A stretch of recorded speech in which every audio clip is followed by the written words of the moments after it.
마태복음 20장 1절에서 16절 말씀이겠습니다. 마태복음 20장 1절에서 16절 말씀입니다. 마태복음 20장 1절에서 16절입니다. 한 절씩 교독합니다. 마태복음 20장 1절에서 16절 말씀입니다. 천국은 마치 품꾼을 얻어 포도원에 들여보내려고 이른 아침에 나간 집 주인과 같으니 그가 하루 한 데나리온씩 품꾼들과 약속하여 포도원에 들여보내고 또 제3시에 나가보니 장터에 놀고 서 있는 사람들이 또 있는지라 그들에게 이르되 너희도 포도원에 들어가라 내가 너희에게 상당하게 주리라 하니 그들이 가고 제6시와 제9시에 또 나가 그와 같이 하고 제11시에도 나가 보니 서 있는 사람들이 또 있는지라 이르되 너희는 어찌하여 종일토록 놀고 여기 서 있느냐 이르되 우리를 품꾼으로 쓰는 이가 없음이니이다. 이르되 너희도 포도원에 들어가라 하니라. 저물매 포도원 주인이 청지기에게 이르되 품꾼들을 불러 나중 온 자로부터 시작하여 먼저 온 자까지 삭을 주라 하니 제11시에 온 자들이 와서 한 데나리온씩을 받거늘 먼저 온 자들이 와서 더 받을 줄 알았더니 그들도 한 데나리온씩 받은지라 받은 후 집 주인을 원망하여 이르되 나중 온 이 사람들은 한 시간밖에 일하지 아니하였거늘 그들을 종일 수고하며 더위를 견딜 우리와 같게 하였나이다. 주인이 그 중에 한 사람에게 대답하여 이르되 친구여 내가 네게 잘못한 것이 없노라. 내가 나와 한 데나리온의 약속을 하지 아니하였느냐. 내 것이나 가지고 가라. 나중 온 이 사람에게 너와 같이 주는 것이 내 뜻이니라. 내 것을 가지고 내 뜻대로 할 것이 아니냐. 내가 선함으로 내가 악하게 보느냐. 이와 같이 나중 된 자로서 먼저 되고 먼저 된 자로서 나중 되리라. 천국은 어떤 것일까? 하나님의 나라는 어떤 것일까? 보통 천국을 생각했을 때 많은 사람들이 어떤 장소적인 개념으로 생각을 합니다. 화려하고 아름답고 그리고 길과 모든 건물들이 보석으로 만들어진 아주 아름답고 화려한 곳으로 천국을 그렇게 소개하고 그렇게 생각합니다. 그래서 그곳에 가면 너무 좋겠다 이렇게 많이 생각을 하는데 성경에서 말씀하고 있는 천국 하나님의 나라는 단지 장소적인 부분만 강조하는 것이 아니라 더 중요한 개념이 있다라는 것을 강조하는데요. 특별히 오늘 본문에서 하나님은 하나님의 나라를 우리에게 알려주시고 소개하시기 위해서 한 비유로 말씀하시는데요. 천국을 한 포도원으로 소개하고 있고 그리고 하나님을 그 포도원 주인으로 비유로 말씀하여서 천국이 어떤 것인가 하나님의 나라가 어떤 것인가 우리에게 소개하고 있습니다. 먼저 천국으로 비유하고 있는 하나님의 나라로 비유하고 있는 이 포도원은 포도원 주인 즉 하나님의 뜻대로 하나님의 통치가 완전히 이루어지는 곳이다 라는 것을 소개합니다. 그러니까 이 포도원 안에서는 모든 것이 주인의 뜻대로 되는 것이죠. 주인이 이 포도원의 주인이 되어서 이 포도원이 온전히 주님의 뜻을 그대로 반영하고 주님의 뜻대로 온전히 작동되는 곳 그것이 바로 하나님 나라의 가장 중요한 요소이다라고 말합니다. 그리고 하나님이 주인 되시는 그곳은 부족함이 없는 곳이다라고 이야기합니다. 아무리 많은 일꾼이 포도원에 들어와도 포도원은 그 일꾼들을 다 수용할 수 있고 심지어는 한 시간만 일한 사람에게도 동일한 삭을 주어도 포도원은 적자가 나지 않는 조금도 부족함이 없는 아무리 많은 일꾼이 들어와도 일할 수 있는 일거리가 있고 또 그들에게 충분한 삭을 충분히 줄 수 있는 부족함이 없는 주인의 뜻대로 온전히 작동되는 그런 것이 바로 하나님 나라 천국의 모습이다 라고 말씀하고 있습니다. 중요한 것은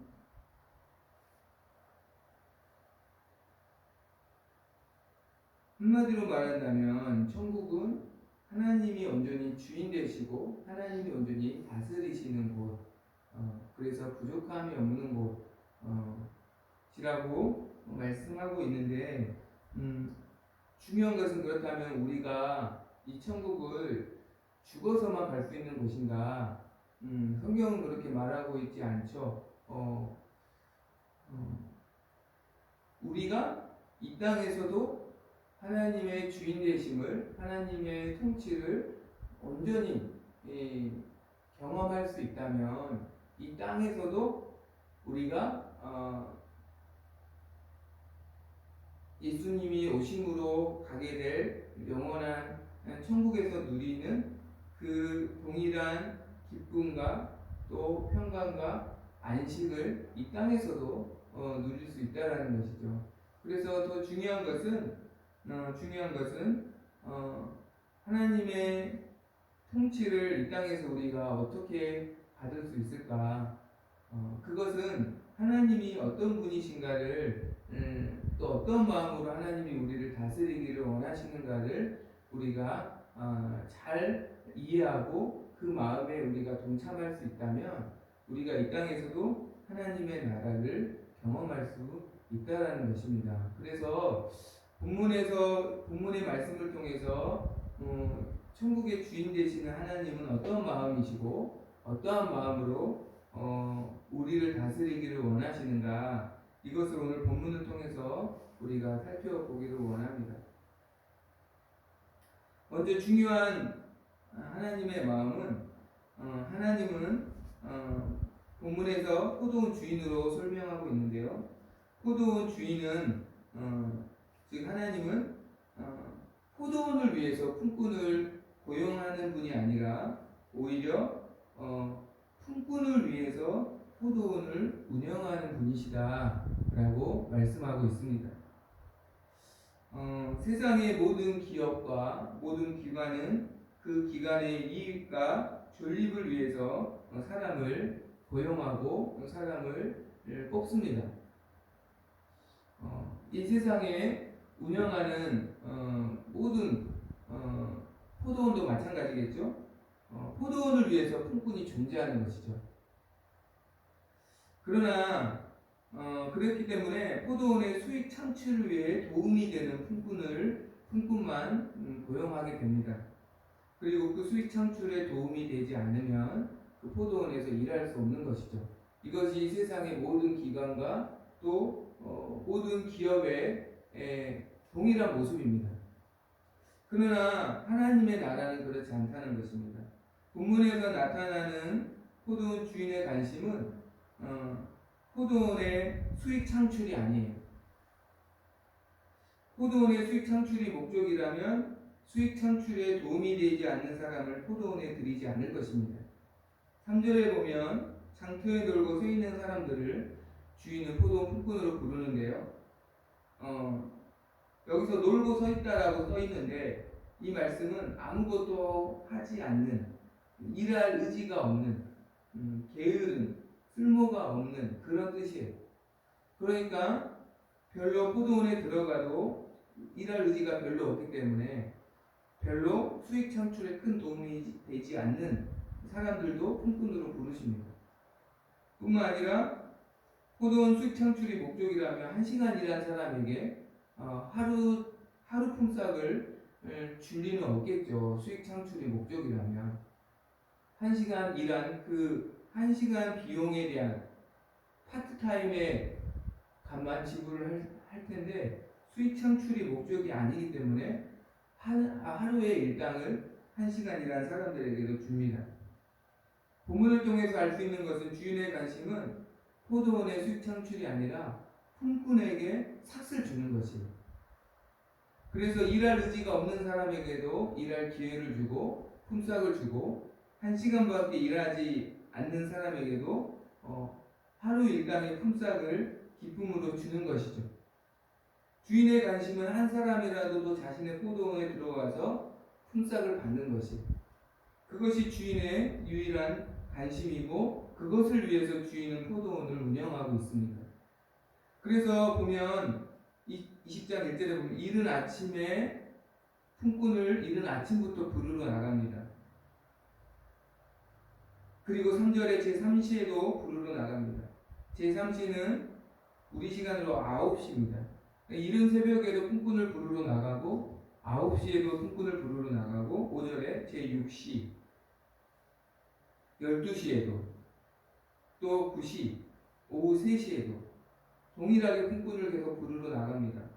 심지어는 6절에 제11시 오후 6시에도 그러니까 마감 1시간 전까지도 주인은 계속해서 품꾼을 찾아 나섭니다.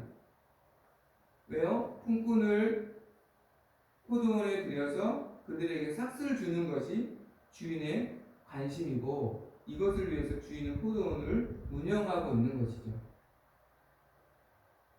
마찬가지로 천국은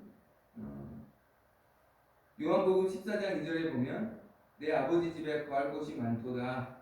그렇지 않으면 너희에게 일렀으리라. 내가 너희를 위하여 거처를 예비하러 가노니 가서 너희를 위하여 거처를 예비하면 내가 다시 와서 너희를 내게로 영접하여 나 있는 곳에 너희도 있게 하리라. 예수님께서 십자가에서 죽으시고 부활하시고 승천하신 이유는 우리를 위해서 거처를 예비하러 가시기 위함이다라고 말합니다. 그러니까 우리에게 영원한 생명을 주시고 영원히 하나님과 거할 수 있는 거처를 하나님은 예비하러 승천하셨고 그래서 하나님은 지금도 우리를 그곳에 들이시기 위해서 계속 우리를 부르시고 우리를 찾으시고 계신다라는 것이 이 품꾼에게 삭스를 주기 위해 포도원을 운영하는 주인처럼 하나님은 우리를 위해서 천국을 예비하시고 또 우리를 위해서 지금도 우리를 부르시는 찾으시는 분이라고 말씀하는 것입니다. 하나님의 나라는 한 영혼을 천하보다 귀하게 여기는 것이고 한 영혼 한 영혼을 위해 존재하는 것이다 라고 우리에게 말씀하는 것이죠. 한 영혼을 이용하고 희생하여서 하나님의 나라를 만들어가는 것이 아니라 오히려 한 영혼을 위해 모든 것이 존재하고 사역하게 하는 것이 바로 하나님 나라이다. 천국의 모습이다 라고 말씀하고 있습니다. 우리도 한 영혼의 가치를 귀하게 여기고 이 땅에서 한 영혼을 위한 사역과 또 한 영혼을 위한 섬김과 또 신앙생활이 되어질 때 하나님의 마음을 품게 되는 것이고 그 가운데 하나님의 다스리심을 온전히 경험하게 되고 이 땅에서도 우리가 천국을 경험하게 될 줄로 믿습니다. 이 마음을 품을 수 있기를 간절히 소망합니다. 또한 두 번째, 본문에서 포도원 주인이신 하나님은 약속을 따라 일하시며 동시에 긍휼을 베푸시는 분이라는 것을 말씀합니다. 포도원의 품꾼을 찾으시고 부르실 때 2절에 보니까 품꾼들과 한 데나리온을 주기로 약속을 하고 포도원에 들여 보내십니다. 여기서 약속하다라는 것은 함께 동의하다 라는 뜻이죠.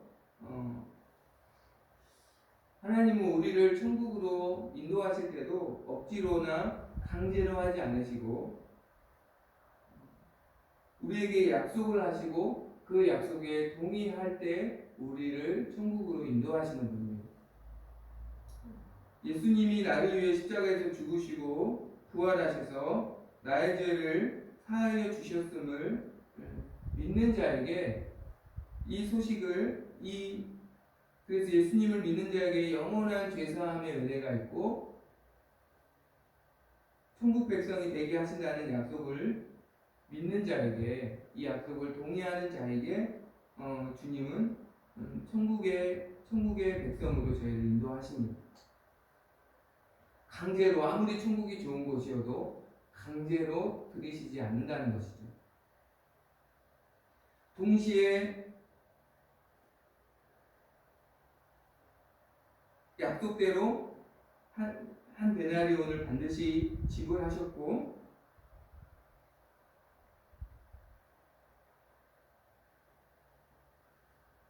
긍휼을 베풀어 주시는 분이라는 것을 또한 동시에 말씀합니다. 오늘은 약속대로 모든 품꾼들이 한 데나리온씩을 받게 됩니다. 한 사람도 받지 않는 사람이 없습니다. 그러니까 주인이 뭐 이 사람들 안에는 뭐 열심히 일하는 사람도 있고 또 그렇지 못한 사람도 있지 않겠어요? 그러나 약속대로 주인은 다 한 데나리온씩을 모두 받습니다. 그런데요, 제 11시에 포도원에 들어온 사람이 있습니다. 그러니까 1시간 일한 사람이에요. 이 사람에게도 주인은 1시간 일한 사람에게도 한 데나리온을 줍니다. 그 모습을 보고 가장 먼저 포도원에 들어와서 일한 사람들은 주인을 원망합니다. 왜 우리와 똑같은 품삯을 저 사람들에게도 주는 것이냐는 거죠. 그때 주인이 이렇게 이야기를 합니다. 13절에 친구야 내가 내게 잘못한 것이 없다. 왜요? 나는 너에게 약속을 지켰다는 것이죠. 그리고 14절에 내 것이나 가지고 가라. 나주몬인 사람에게 너와 같이 주는 것이 내 뜻이다. 무슨 말일까요? 15절 내 것을 가지고 내 뜻대로 할 것이 아니냐. 내가 선함으로 내가 악하게 보는. 무슨 말이냐면 주인은 이 한 사람 1시간 일한 사람의 능력대로 품삯을 준 게 아니라 선을 베푼 거라는 거예요. 즉 긍휼을 베풀어 준 거라는 거죠. 내가 내 것을 가지고 긍휼을 베풀었는데 너는 어찌 악하다 하느냐라고 주인이 원망하는 사람에게 말하는 것입니다. 왜 주인은 1시간 일한 사람에게 하루 일당을 다 주었을까요? 그 사람에게 선을 베푼 것이죠. 본문 말씀처럼. 어떤 선일까요? 1시간 뒤면 날이 저무는데 왜 이 사람은 집에 들어가지 않고 계속 밖에 서 있었을까요?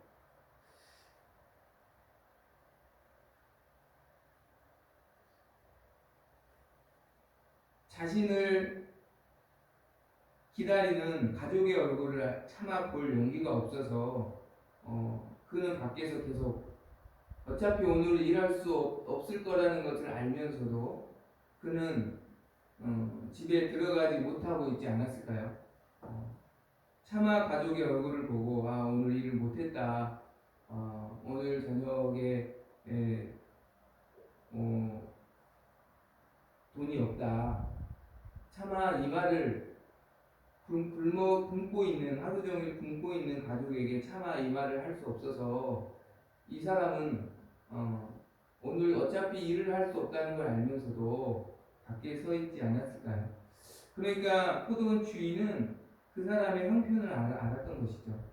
이 사람의 가족이 하루 품삯이 있어야만 오늘을 살 수 있다는 것을 알고 1시간밖에 일하지 않았지만 이 사람의 형편을 보고 형편을 알고 주인은 하루 품삯을 준 것입니다.